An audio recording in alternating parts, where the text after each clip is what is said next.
So బండి భగీరథ్ కేసులో నిన్న ఏదైతే ముఖ్యమంత్రి రేవంత్ రెడ్డి చెప్పిన విషయాలన్నీ అబద్ధాలని చెప్పేసి తెలంగాణ క్రాంతిదళ అధ్యక్షుడు పృథ్వీరాజ్ అంటున్నారు. సో మనతో మాట్లాడడానికి క్రాంతిదళ అధ్యక్షుడు పృథ్వీరాజ్ ఉన్నారు.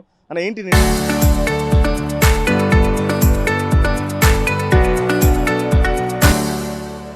నిన్న రేవంత్ రెడ్డి స్టేట్మెంట్ మొత్తం అబద్ధాలని చెప్తున్నారు, ఎట్లా?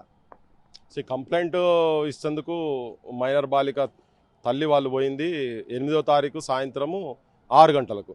6 గంటల నుంచి 12:45 వరకు వాళ్ళని నిలబెట్టిండ్రు.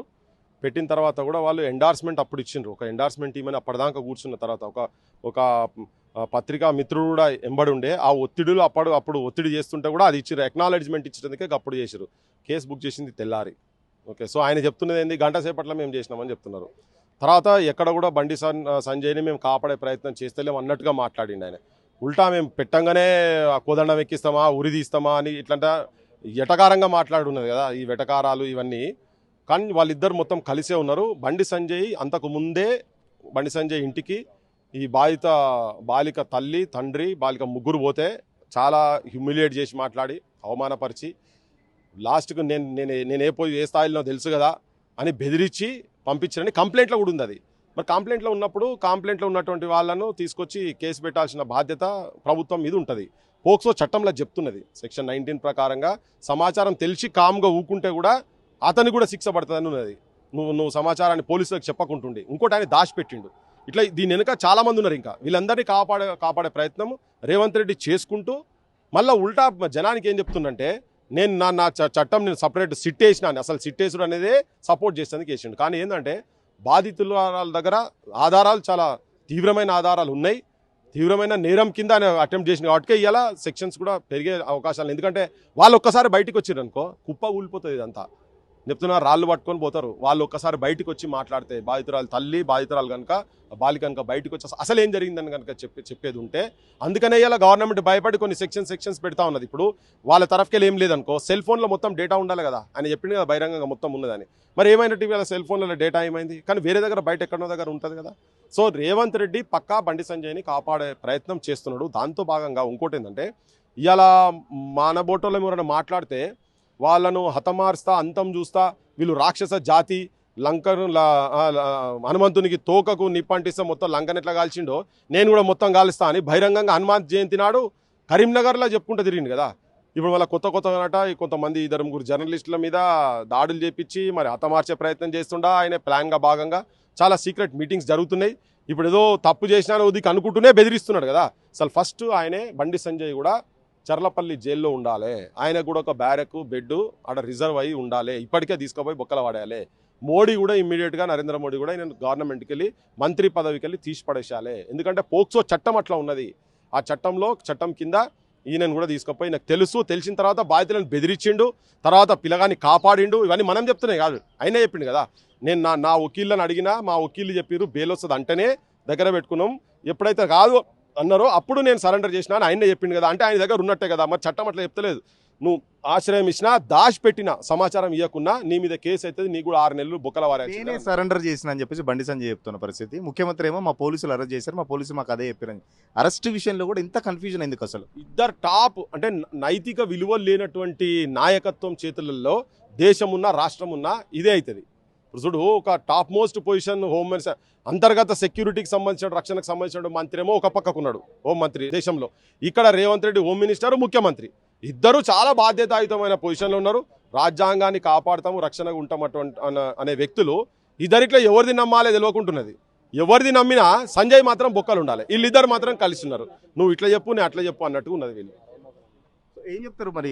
ఇక్కడ బాధితురాలు అమ్మాయి కాదు బండి భగీరథ అని చెప్పేసి కూడా కొన్ని వీడియోలు బయటకు వచ్చినాయి. ఇద్దరి మధ్యలో స్నేహం ఉంది, ప్రేమ ఉందని చెప్పేసి కూడా కొందరు రాజకీయ నాయకులు మాట్లాడుతున్నారు. భావమరదలు అంటున్నారు. వాళ్ళిద్దరి మధ్యలో చెడిపోయింది కాబట్టి ఇవన్నీ బయటకు వచ్చినాయని అంటున్నారు. మైనర్ బాలిక మీద కన్నెత్తి చూసినా, చేయబట్టుకున్నా, ఇంకేం చేసినా ఆ చట్ట ప్రకారంగా వాళ్ళు నేరస్తులు, దోషులు, బొక్కల వరేయాల్సిందే, జైల్లో కూర్చోవాల్సిందే. అది వాడు ఏ స్థాయి దాకా అఘాయిత్యం చేసిండో దాన్ని బట్టి 20 ఏళ్ళు ఉంటుందా, 10 ఏళ్ళు ఉంటుందా, ఆఖరికి ఉరి తీస్తారన్నది చట్టం డిసైడ్ చేస్తుంది. ఈ బయట మాట్లాడే శక్తులు ఇవన్నీ ఉన్నాయి కదా. మైనర్ అనగానే మీరు ఆ చట్టం తెలిసిపోతుంది. అట్లా బయట పెట్టిన వాళ్ళందరి మీద కూడా అతను దుష్ప్రచారం చేసిన అందరి మీద కూడా కేసులు పెట్టి లోపల పడాల్సిన అవసరం ఉన్నది వెంటనే. అది వెంటనే. ఇంకోటి, రేవంత్ రెడ్డికి తెలిసి కూడా రేవంత్ రెడ్డి కూడా కాపాడే ప్రయత్నం రేవంత్ రెడ్డి కూడా చేసిన ఒక విధంగా దీనిలో చూస్తే. అసలు కరెక్ట్గా న్యాయం కరెక్ట్ జరిగితే సీజే అనే టైం ఇంకా గట్టిగా ఉండేది ఉంటే రేవంత్ రెడ్డి మీద కూడా పెట్టాలి ఇక కరెక్ట్ చెప్పాలంటే. ఎందుకంటే ఈయనకు తెలిసి ఇవన్నీ తెలిసి ప్రధానమంత్రి వచ్చింది కాబట్టి మేము ఆలోచన చేసినాం, ఈ రిపోర్టు అది వచ్చినాక ఇది వచ్చినాక అని మాట్లాడి చెప్తున్నాడు కదా. ఇదేమన్నా సిట్ అంటే ఏంటిదో పేద కుంభకోణం, బ్యాంకులు గింకులు అన్నీ ఎగ్గొట్టి ప్రపంచంకి వెళ్ళి ఈ దేశంకి వెళ్ళి ఆ దేశంకి వెళ్ళి అన్ని పైసలు వచ్చినాయి, ఇందులో 10 హత్యలు జరిగినాయి, ఇన్ని వేల కోట్లకు సంబంధించి లక్షల కోట్ల కుంభకోణం అన్నట్టు కూడా కాదు కదా. సిట్లు వేసినా కూడా ఇప్పటిదాకా ఏం చేయలేదు కదా. చిన్నది ఏంది, సర్టిఫికేటు, డేట్ ఆఫ్ బర్త్, స్కూల్లో డేట్ ఏందనేది తెలుసుకోవాలి. చదువుల మంత్రి ఆయనే, విద్యాశాఖ మంత్రి ఆయనే, పోలీస్ మంత్రి ఆయనే, సర్టిఫికేట్ ఇచ్చేది ఆయనే, దాని మీద చర్య తీసుకునేది కూడా ఆయనే. గంట సేపట్లో జరగాల్సిన పని గవర్నమెంట్ అనుకుంటే ఒక టెలిఫోన్ కాల్లో లైన్లో ఉంటే చెప్పే పని అది. ప్రిన్సిపాల్కి ఫోన్ చేయాలి, చూసుకోవాలి. ఒకవేళ ప్రిన్సిపాల్ ఇంటికాడ ఉంటే పోవాలి, రిజిస్టర్ తీయాలి, చూడాలి, లేకపోతే బోర్డ్ ఆఫ్ సెకండరీకో దానికి పోవాలి, తీసి ఇచ్చే పని. దానికి నువ్వు పేద రామాయణం చెప్పినట్టు అంతా ఓ అది రావాలి, ఇది రావాలి, అదే వేయాలి, ఇదే వేయాలని తాసారం చేసి చూసినావా. దాంట్లో కూడా ఆయన కాపాడే ప్రయత్నం చేసిండు ముఖ్యమంత్రి. ఏం చెప్తున్నారు ఫైనల్గా? ముఖ్యమంత్రి అయితే కాపాడుతున్నారని చెప్తున్న పరిస్థితి.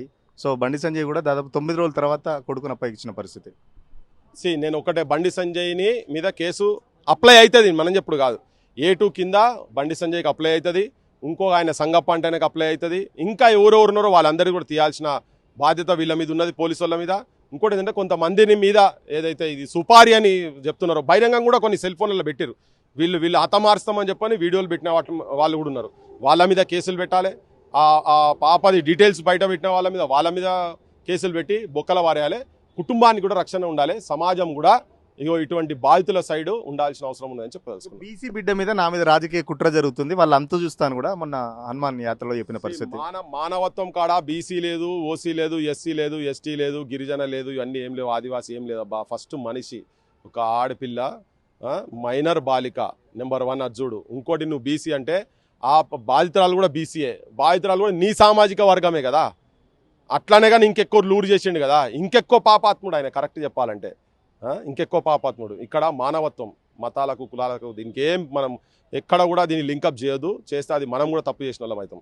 ఎవరు చేసినా ఒక మనిషి, ఒక ఆడబిడ్డ మీద, తెలంగాణ ఆడబిడ్డ మీద, భరతమాత బిడ్డ మీద ఒక దుర్మార్గుడు కేంద్ర హోంశాఖ సహాయ మంత్రి కొడుకు ఎగబడి, అట్లా ఒక్కది కాదంటే ఇంకా చాలా ఉన్నాయట. ఇట్లా టైం వస్తే బయట తెలుస్తాయి. కానీ ఇంత క్రూరంగా వ్యవహరించిన తర్వాత ఆయనకి ఏం కులము మతము ఏది కూడా ఆపాదించొద్దు. పొద్దున్న లేసే వాళ్ళు ఈ జై శ్రీరామ్ ముసుగులో చేస్తున్నటువంటి పని అని చెప్పి నేను చెప్పదలుచుకున్నాను. ఖచ్చితంగా ఏదైతే బండి సంజయ్ దాదాపు బండి భగీరథని కూడా 9 రోజుల తర్వాత అప్పగించారని చెప్పేసి దాని మీద కూడా చాలా కన్ఫ్యూజన్ ఉంది. ముఖ్యమంత్రి ఏమో అరెస్ట్ అని చెప్పేసి చెప్పడం, బండి సంజయ్ నేనే సరెండర్ అని చెప్పడం కూడా చాలా వరకు అనుమానాలకు దావతీస్తుంది. సో రేవంత్ రెడ్డి కాపాడే ప్రయత్నం చేస్తున్నారు. అందుకే 9 రోజుల వరకు కూడా ఏదైతే ఆరోపణలు ఎదుర్కొంటున్న భగీరథను పట్టుకోలేదు. మరో పక్కన బండి సంజయ్ కూడా చెప్తున్న పరిస్థితి, బెయిల్ కోసం చూసాము, అందుకే 9 రోజులు ఆలస్యమైందని చెప్పేసి కూడా బండి సంజయ్ చెప్తున్నారని చెప్పేసి చాలా ఓపెన్గా చెప్తున్న పరిస్థితి. సో ఖచ్చితంగా బండి సంజయ్ మీద కానీ లేకపోతే ఎవరైతే దీని వెనకాల బండి భగీరథను కాపాడే ప్రయత్నంలో ఎవరెవరైతే ఉన్నారో వాళ్ళందరి మీద కూడా పోలీసులు కేసు నమోదు చేయాలని, లేకపోతే ఖచ్చితంగా ఈ ఇష్యూలో మైనర్ బాలికకు సంబంధించి మేము అండగా ఉంటామని చెప్పేసి పృథ్వీరాజ్ చెప్తున్న పరిస్థితి. వీడియో జర్నలిస్ట్ సతీష్తో సురేష్, RTV కోసం, హైదరాబాద్.